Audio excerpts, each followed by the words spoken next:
여러분들이 다 아시다시피 하나님은 우리와 친밀한 교제를 원하십니다. 하나의 언어와 또 하나의 이야기를 같이 나누고 싶어 하시는 분이 바로 하나님입니다. 그런데 거기에 장벽이 있죠. 그것이 바로 성경에서는 죄라고 얘기를 합니다. 그 인간의 모든 문명은 사실 죄와 연관이 되어 있습니다. 인간의 모든 문명은 하나님 나라와 대적하는, 그래서 성경은 그것을 666이라고 하며 인간의 숫자라고 하죠. 그러니까 이 시대의 사회와 또 교회를 보면 교회와 사회는 인간의 문명을 찬양하기 바빠요. 그것이 바로 휴머니즘이죠. 죄의 장벽을 없애기 위해서 예수님이 오셨는데 피값으로 사신 그 교회가 사회를 찬양하고 사회의 것들을 모방을 해서 교회에 많이 들여왔죠. 그것이 교회의 모습입니다. 근데 그것이 이제 하나님께서 그 죄의 장벽, 인간의 문명과 인간의 죄악들, 인간의 기술들을 없애시고, 그리고 그 속을 예수 그리스도의 사랑으로 채우시는 겁니다. 그것이 바로 예수 그리스도의 속죄, 희생 제사를 통해서 그것이 가능하게 되는 것이죠. 이게 바로 하나님과의 교제와 사랑입니다. 그래서 예수 그리스도의 희생 없이는 우리가 하나님과의 교제가 불가능한 것이죠. 하나님이 우리를 사랑하신다라는 것은 이것이 바로 구원인데, 그것은 바로 세상으로부터 끌어냄 받음. 이것이 성경에서는 출애굽 모델입니다. 출애굽 모델을 통해서 하나님의 사랑이 나타나는 것이죠. 그 하나님의 사랑으로 말미암아 출애굽받은 그 백성들은 이제 하나님의 말씀과 하나님의 마음으로 하나 된 그런 교회를 이루는 것이 하나님의 목적이었습니다. 그러나 우리의 죄성은 이 땅에 사는 동안 없어지지가 않죠. 완전한 그리스도와의 연합이 되질 않습니다. 세상의 가치관에 우리는 더 끌리게 되어 있습니다. 그래서 세상의 안정감, 행복, 소속감, 이런 걸 느끼는 것, 그리고 이래야지만이 사람 대접을 받게 되죠. 세상에 잘 밀착된 것을 우리는 성공이라고 얘기합니다. 그래서 돈이나 건강이나 직장이나 명예나 어떤 배우자, 어떤 자녀를 두었느냐, 어떤 사람과 인간관계를 맺느냐, 이것으로 하나님이 나를 사랑한다라고 판단하는 경우가 굉장히 많습니다. 대구에 한국 강해성 설교의 굉장히 대표적인 가장 유명한 분이죠. 그분이 은퇴식에서 어떤 저명의사가 참석하고 자기 은퇴의식에서 교인들이 자기를 사랑해주고 자기가 경관관계를 잘했고 교회를 이렇게 잘 이끌었고, 그래서 내가 목회를 참 잘했다라는 글을 제가 읽은 적이 있습니다. 이 글을 읽으면서 와, 자기 자랑만 하는구나. 그래서 그 목회가 끝난 다음에 은퇴 후에 또 수도권에서 개척을 한다고 합니다. 사업체를 사실 또 내는 거죠. 은퇴를 한다는 것은 이 부족한 자가 하나님의 은혜로 이렇게 쓰임 받았습니다. 쓰임 받다가 갑니다 하고 사라져야 되는데, 나는 이러이러한 일을 잘 해왔고 하나님의 사랑을 받을 가치가 있고, 그리고 교인들의 사랑으로 내가 목회를 했다. 내가 잘났다. 내가 잘했다. 이것들을 세상적인 가치관의 판단에 따라서 자기가 자기 자랑을 하는 겁니다. 그리고 그 많은 사람들이 또 아멘을 합니다. 이걸 보면서 교회의 신앙의 가치관과 세상의 가치관이 크게 다르지가 않구나. 성경에서는 이것을 애굽 상태, 바벨론 상태라고 얘기를 합니다. 그러니까 하나님께서는 우리를 사랑하시기 때문에 그 상태를 가만두지 않으시고 우리를 그 상태에서 이끌고 나오시는 겁니다. 인간의 능력과 힘의 능력이 좌지우지하는 그런 애굽과 바벨론의 상태에서 우리를 끌고 나오시는 거예요. 그것이 하나님의 사랑입니다. 우리가 사랑을 세상적인 기준에서 찾으면 안 되는 것이죠. 세상은 창세기 때 우리가 선악의 열매를 먹은 후에 우리 상태가 이제 사실 세상의 상태예요. 그래서 내가 나의 모든 가치와 판단 기준의 주인이 되는 거죠. 여러분, 철학의 목적이 뭔지 아십니까? 철학의 목적은 뭐 누가 이런 것들을 얘기하고 뭐 누가 이런 사상을 얘기하는 것, 그런 것들을 공부하는 것이 아닙니다. 사실 그런 것들을 공부를 함을 통해서 가치 판단을 스스로 하는 것, 그래서 주체적인 인간으로 살게 하는 것이 철학의 목적이에요. 그렇기 때문에 철학을 열심히 한다는 것은 사실은 죄를 쌓는 일이 됩니다. 철학뿐만 아니라 인간의 모든 학문들, 그리고 인기 있는 강의들 있죠. 무슨 김창옥 쇼나 오은영 뭐 심리상담, 금쪽이, 이런 것들 우리가 참 좋아하는 인기 있는 강의들이죠. 근데 이러한 인기 있는 강의들은 사실은 다 궁극적인 생명과는 전혀 관계가 없는 일입니다. 생명과 무관한 일을 사실 세상은 하고 있죠. 그런데 그 세상 일을 교회가 앞장서서 하고 있어요. 예배 설교 메시지를 보면요, 김창옥 쇼, 오은영 그런 상담과 다르지 않습니다.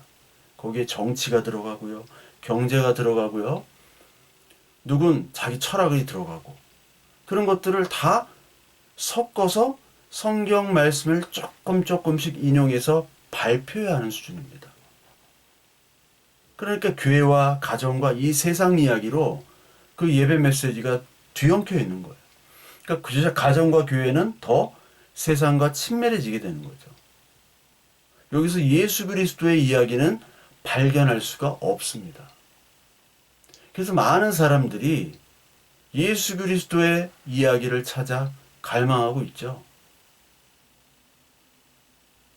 홍수에, 물이 그렇게 많은 홍수 때 기근이 있듯이 이 젊은이들이 음식을 찾아 헤매고, 그리고 생명수를 찾아 헤매고 있습니다. 그렇게 말씀의 홍수 속에서 우리가 이 세상에 태어나서 뭐 학문을 하고 이 세상의 것들을 배우고 또 이 세상에 태어나서 사는 이유가 사실 인간의 모든 학문과 문명과 이 모든 것들은 사실 세상의 헛된 것들을 공부하기 위한 거예요. 역사에서 드러나는 계시의 복음만이 유일한 진리이며 이 세상은 죄의 상태, 바벨론의 상태, 애굽의 상태임을 보여주기 위한 하나님의 일입니다. 율법이 나와 세상의 죄를 알고 복음으로 가는 몽학 선생이듯 우리가 여기서 이 땅에서 공부도 하죠. 세상을 살죠. 어떤 가정을 이루죠. 또 우리가 이 세상을 살면서 죄를 짓기도 하고 또 회개도 하고, 그 모든 것들이 사실 몽학 선생의 역할을 하는 겁니다. 아, 이 세상엔 소망이 없구나. 하나님만의 소망이 있는 것이구나. 우리는 이 세상에 살아가면서 아직까지 죄인의 상태이기 때문에 세상의 정욕과 죄의 상태로서 우리는 살아갈 수밖에 없습니다. 우리는 우리 스스로 우리의 죄와 정욕의 상태에서 스탑 버튼을 누를 수가 없어요. 하나님이 눌러주셔야 됩니다. 우리가 알 수 없습니다. 그 모델이 바로 출애굽 모델이죠. 우리가 탈출을 못하니까 하나님이 그 출애굽을 다 부셔버리는 거죠. 돌아가지 못하도록.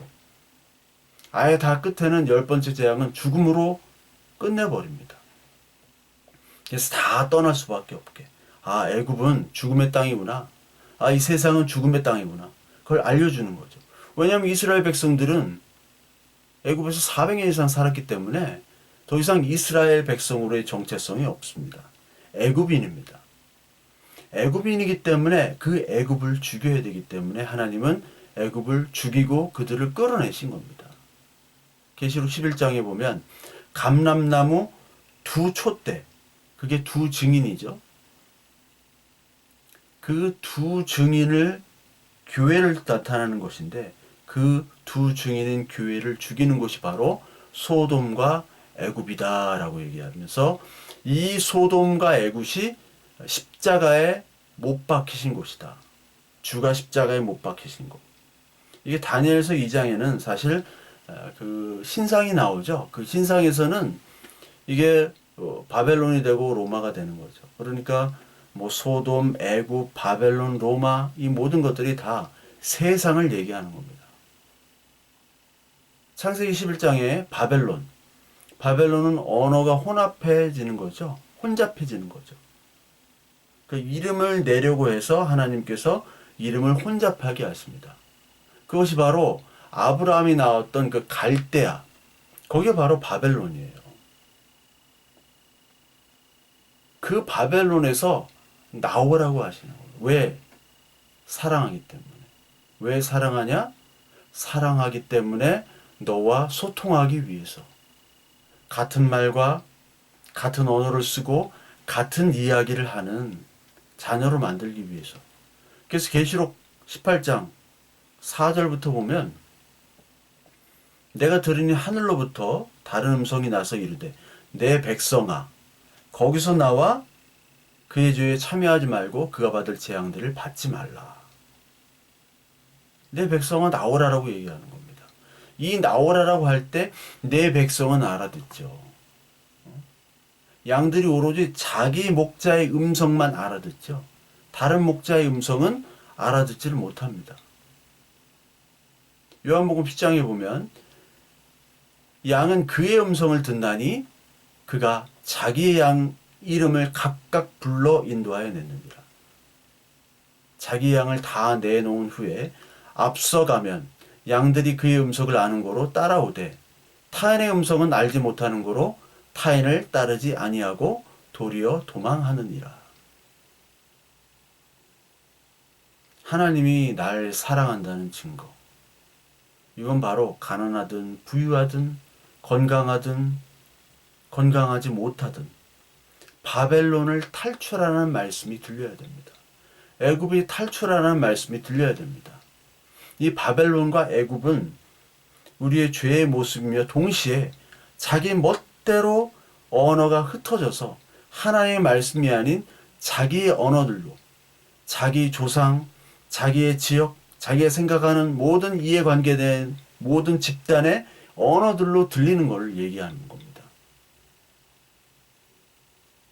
그 말들, 자기끼리 했던 모든 말들이 사라지고 흩어지고 하나님의 말로 들리는 것이 바로 구원이에요.